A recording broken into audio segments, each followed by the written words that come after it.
Coach, what stop loss do you use on straddles?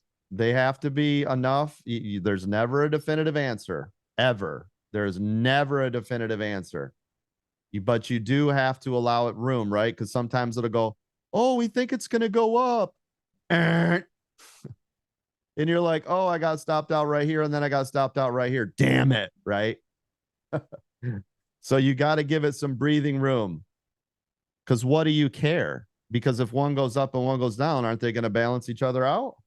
Because at Yes. the end of the day, Well, what you want it to just keep going, right? So even if you had a 20 to 30% or whatever you come up with, whatever your stop loss is, even if it's great up here and down here, one of them's going to take over, pay for the other one that it went the other way, and the rest is pure money, right?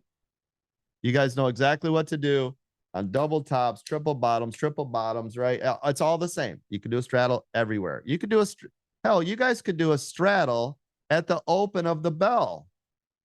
You could buy a call and a put a stop and a stop. Which way do you want to go? Let's see what happens today, right?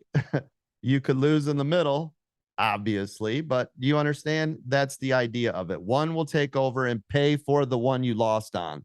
If your call goes running, it'll pay for the put you lost money on and vice versa. Does that make sense?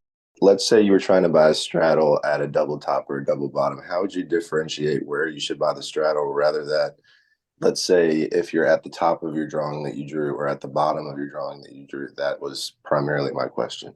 Yeah, they're identical, so it doesn't matter. Anytime you're running into a critical area, let's say that's the critical area, that's the critical area. It comes down, touches, here's your straddle. It goes up, touches, there's your straddle there. You could have straddled there, you could have straddled there, you could have straddled there. Does it make sense? Yep, because it's either going to go down or it's going to go up, right? It's just better to wait for a big key critical area of like a double bottom or a double top or a triple because it's more likely in that range to have a bigger move than just kind of in the middle of a channel, right?